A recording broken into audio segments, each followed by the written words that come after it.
গোৱালপাৰা জিলাৰ দুধনৈত সংঘটিত হৈছে মানৱ সমাজক লজ্জানত কৰা এক জঘন্য ঘটনা। মহায়কৰ কামনাৰ বলি এগৰাকী কিশোৰী। ইতিমধ্যে অভিযুক্তৰ বিৰুদ্ধে দুধনৈ থানাত এজাহাৰ দাখিল কৰে ভুক্তভোগী কিশোৰীগৰাকীৰ পিতৃ মাতৃয়ে। ঘটনা সন্দৰ্ভত আৰক্ষী আৰু স্থানীয় লোকে অভিযোগ উত্থাপন কৰি কয় যে বিগত ৮ ছেপ্টেম্বৰত সংঘটিত হয় এই জঘন্য ঘটনাটো। জানিব পৰা মতে উক্ত দিনা ভুক্তভোগী কিশোৰীগৰাকীসহ পিতৃ মাতৃয়ে নিশাৰ আহাৰ গ্ৰহণ কৰিবলৈ গৈছিল মহায়কৰ ঘৰত আৰু নিশাৰ ভাগতে পাকঘৰত কিশোৰীগৰাকীৰ মাতৃ আৰু মাহীয়েকে ভাত ৰান্ধি থকাৰ সময়তে সুযোগ গ্ৰহণ কৰি মহায়ক দীপক দাস নামৰ লম্পটটোৱে ধৰ্ষণৰ অপচেষ্টা চলাই কিশোৰীগৰাকীক আৰু তেনে সময়তেই কিশোৰীগৰাকীয়ে কোঠাৰ পৰা দৌৰি পলায়ন কৰে আৰু তাৰ পাছতে পিতৃ মাতৃক সকলো কথা অৱগত কৰে কিশোৰীগৰাকীয়ে। কন্যাৰ পৰা এই কথা জানিব পাৰি পিতৃ মাতৃসহ স্থানীয় লোকে দুধনৈ থানাত এখন এজাহাৰ দাখিল কৰে। ইতিমধ্যে আৰক্ষীয়ে সেই এজাহাৰৰ ভিত্তিতে ৭৫/2028 নং গোচৰ ৰুজু কৰে। ইতিমধ্যে ভুক্তভোগী কিশোৰীগৰাকীকো স্বাস্থ্য পৰীক্ষাৰ ব্যৱস্থা কৰা হয় বুলি জানিব পৰা গৈছে। ইফালে কিশোৰীগৰাকীৰ পিতৃ মাতৃৰ অভিযোগ অনুসৰিয়ে দীপক দাসক দুধনৈ আৰক্ষীয়ে বিচাৰি থকা বুলিও জানিব পৰা গৈছে। কিন্তু বৰ্তমানেও পলাতক অভিযুক্ত দীপক দাস। এই ক্ষেত্ৰত ভুক্তভোগী পৰিয়ালটোৱে দোষীক দৃষ্টান্তমূলক শাস্তিৰ প্ৰদানৰো এতিয়া দাবী জনাইছে। দুধনৈত যেটো ঘটনা ঘটিলে এইটো সঁচাকৈ ভাবিব নোৱাৰা কথা হৈছে, কাৰণ এইটো হ'ব বুলি আমি কেতিয়াও ভবা নাছিলোঁ। যিহেতু ইমান বয়সস্থ মানুহ, ইতিমধ্যে আমাৰ আগৰ বক্তাই গোটেইখিনি কথাটো কৈয়ে দিলে, কিন্তু ইমান বয়সস্থ মানুহ এজনে যে এনেকুৱা কাম কৰিব এইটো আচলতে সপোনতো ভাবিব নোৱাৰে। আৰু 14 বছৰৰ ছোৱালী, কন্যা বয়সত নিজৰ ছোৱালী, কাৰণ ভতিজী ছোৱালী নিজৰ মহা হয়, ভাগিন ছোৱালী, গতিকে নিজৰ ছোৱালী আৰু 14 বছৰ হৈছে। তেওঁৰ বয়স 50-52 নিশ্চয় এনেকুৱা হ'ব, তাৰ কম কেতিয়াও নহয়। আৰু এনেকুৱা মানুহ বুলি হয়তো আমি ভাবাও নাছিলোঁ, কাৰণ এনেকুৱা আমি জনাও নাছিলোঁ। কিন্তু এতিয়াহে তেওঁৰ চৰিত্ৰটো সঁচাকৈ ধৰা পৰিলে, তেওঁ যে কি চৰিত্ৰৰ মানুহ। কাৰণ এজনী নিজৰ ছোৱালীক এনেকুৱা কাম কৰিব পাৰিছে, ভৱিষ্যত যে তেওঁ আৰু বেলেগকো নোৱাৰিব সেইটো কেতিয়াও ভাবিব নোৱাৰে। ৰাজ্যত শেহতীয়াভাৱে দেখিবলৈ পোৱা গৈছে নাৰীজনিত ঘটনাবোৰ বৃদ্ধি হোৱা দেখিবলৈ পাইছোঁ। সেয়া কেইবাটাও ধৰ্ষণ কাণ্ড সংঘটিত পোহৰলৈ আহিছে আৰু এই গোটেই আচলতে এনেকুৱা ধৰণৰ ঘটনা ৰোধ কৰাৰ ক্ষেত্ৰত পুলিচ প্ৰশাসন বা চৰকাৰখনে কি ধৰণৰ ব্যৱস্থা হোৱাটো বিচাৰে বা বেলেগ কিবা আইন অনাটো প্ৰয়োজনীয় হৈ পৰিছে নেকি বৰ্তমান সময়ত? বৰ্তমান আমি ভাবোঁ সঁচাকৈ এইটো আইন বেলেগ এখন আনিব লাগে বুলিও আমি ভাবোঁ, নাৰীৰ সুৰক্ষাৰ কাৰণে। কাৰণ কোনো মহিলা, নাৰীয়ে হওক, ছোৱালীয়ে হওক, জীয়ৰীয়ে হওক, কোনো বৰ্তমান বাচি যাব সুৰক্ষিত হোৱা নাই। গতিকে আমি খুব কটকটীয়া ভাল আইন এখন আনাৰ কাৰণে আমি চৰকাৰক অনুৰোধ কৰিব পাৰোঁ, অনুৰোধ কৰিমো।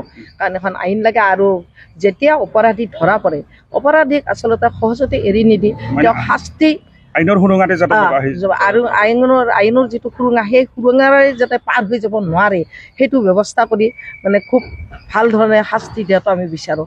আৰু যদি এনেকৈ শাস্তি দিয়া হয় তেতিয়াহ'লে আমাৰ উঠি অহা যিবিলাক চাম আছে, ল'ৰা, ডেকা ল'ৰা বা যি মানুহ আছে, তেওঁলোকে অলপ হ'লেও নিশ্চয় ভয় খাব।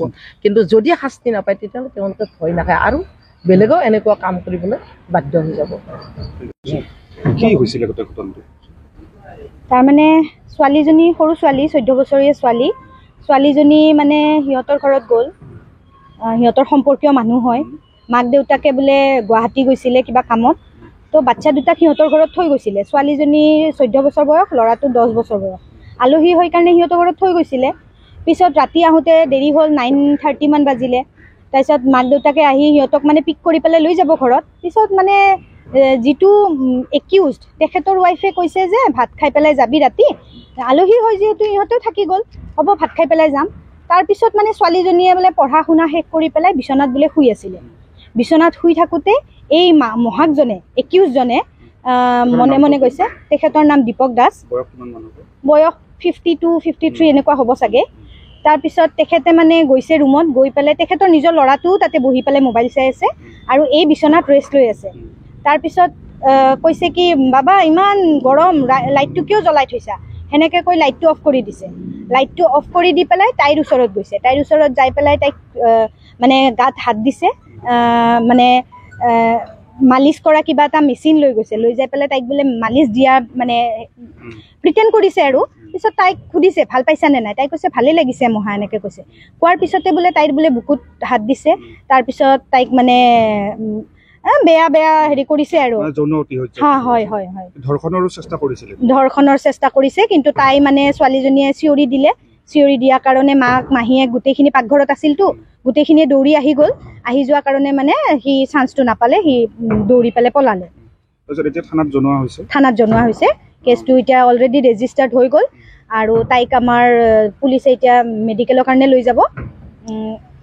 মানুহ যিজন মানুহে এইটো কাম কৰিলে তেখেতক বিজনেছ কৰে ইয়াতে ভাল, মানে তেখেতৰ ভালেই নাম দুধনৈত, কিন্তু তলে তলে এনেকুৱা কামো যে কৰে। নিজৰে ছোৱালী হয়, নিজৰ ভাগিন হয়, নিজৰ ছোৱালীজনীকে যে এনেকুৱা চকু দিব পাৰিছে, আমি বহুতে যথেষ্ট মৰ্মাহত হৈছোঁ। বহুত মানে বেয়া লগা ঘটনা। ছোৱালীজনী বহুত ডিপ্ৰেশ্যনত গুচি গৈছিলে, তাই মানে কাকো কথাখিনি ক'ব পৰা নাছিলে। সেইটো কাৰণে আমি এইকেইদিন 4-5 দিনে আমি গমেই পোৱা নাছিলোঁ কথাটো। যেতিয়া ছোৱালীজনীয়ে মানে এক্সট্ৰিম আৰু তাই তাৰমানে পাৰা নাই সহ্য কৰিব, তেতিয়াহে তাই মানে কওঁতে মানে মাক দেউতাকে আৰু আমি গোটেইখিনি একেলগে আহিলোঁ পুলিচ ষ্টেচনত। আমি বিচাৰিছোঁ যে এটা এক্সাম্পল ছেট হওক সমাজত, কাৰণ কিয় এনেকুৱা আজি তাইৰ লগত হৈছে, আজি মোৰো ছোৱালী আছে, আজি মোৰ ছোৱালীৰ লগত যদি হয়, তেতিয়াহ'লে এইটো যদি তেখেতে যদি পানিছমেণ্ট এটা পায়, তেতিয়াহ'লে আমাৰ ছ'চাইটিত এটা এক্সাম্পল ছেট হ'ব যে ছোৱালীৰ আগত ছোৱালীক যদি বেয়া চকু দিয়ে কোনোবাই, তেতিয়াহ'লে আমাৰ আইন আছে, আমাৰ কানুন ব্যৱস্থা আছে, ব্যৱস্থা খুব কঠিনভাৱে লোৱা হ'ব। এইটো এক্সাম্পল ছেট হোৱাটোৱে আমি বিচাৰোঁ।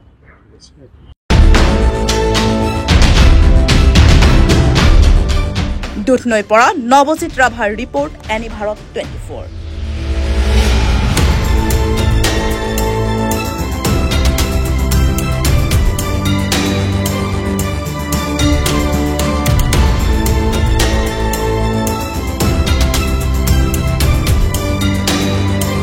নমস্কাৰ, মই অজয় ফুকন আৰু এইখিনিতে সমূহ এনি ভাৰত চেনেলটোৰ যিসকল কৰ্মকৰ্তা আছে সকলোৰে মোৰ ফালৰ পৰা শুভেচ্ছা জ্ঞাপন কৰিছোঁ। অসমৰ আচলতে সংবাদ জগতত নতুনকৈ আচলতে এটি আত্মপ্ৰকাশ ঘটিছে আমাৰ নিউজ চেনেল এনি ভাৰত, আৰু এনি ভাৰতৰ এটা খুব ধুনীয়া এটা অনুষ্ঠান হ'বলৈ গৈ আছে। সকলোৱে জানে, আমাৰ সকলোৰে মৰমৰ হাৰ্টথ্ৰব জুবিন গাৰ্গৰ গানে কি আনে, আচলতে জুবিন দাৰ সেই গীতৰ আধাৰত আমাৰ হিৰুদাই লিখা সেই গীতটি গানে কি আনে, এই গানে কি আনে নামৰ এটি তেওঁলোকে সাংগীতিক ৰিয়েলিটি শ্ব' কৰিবলৈ গৈ আছে। আৰু 15 আগষ্টৰ পৰা গোটেই আৰম্ভ হ'ব। প্ৰথম অডিশ্যন অসমৰ ধেমাজি জিলাত আৰম্ভ কৰিব। গতিকে সমূহ যিসকল প্ৰতিভা আছে, যিসকলে গান ভাল পায়, যিসকলে তেওঁলোকৰ নিজৰ প্ৰতিভা আচলতে দেখুৱাব বিচাৰে, এই ৰিয়েলিটি শ্ব'ত গানে কি আনে এই প্ৰতিযোগিতাত অংশগ্ৰহণ কৰক আৰু খুব ধুনীয়া আপোনালোকে সুবৰ্ণ সুযোগ লাভ কৰিব। লগতে ইয়াতে পুৰস্কাৰ আছেই, বিভিন্ন ধৰণৰ উপহাৰো আপোনালোকে লাভ কৰিব, আৰু লগতে এগৰাকী প্ৰতিষ্ঠিত আচলতে এগৰাকী শিল্পী হিচাপে অসমৰ সাংস্কৃতিক জগত আপোনালোক প্ৰতিষ্ঠা লাভ কৰিব। গতিকে গোটেই অনুষ্ঠানটোলৈ মোৰ ফালৰ পৰা শুভকামনা থাকিল, আৰু লগতে এই অনুষ্ঠানটোত আপোনালোকে অংশগ্ৰহণ কৰিব। আমিও আছোঁ আৰু সকলোকে আমি লগ পাম। ধন্যবাদ।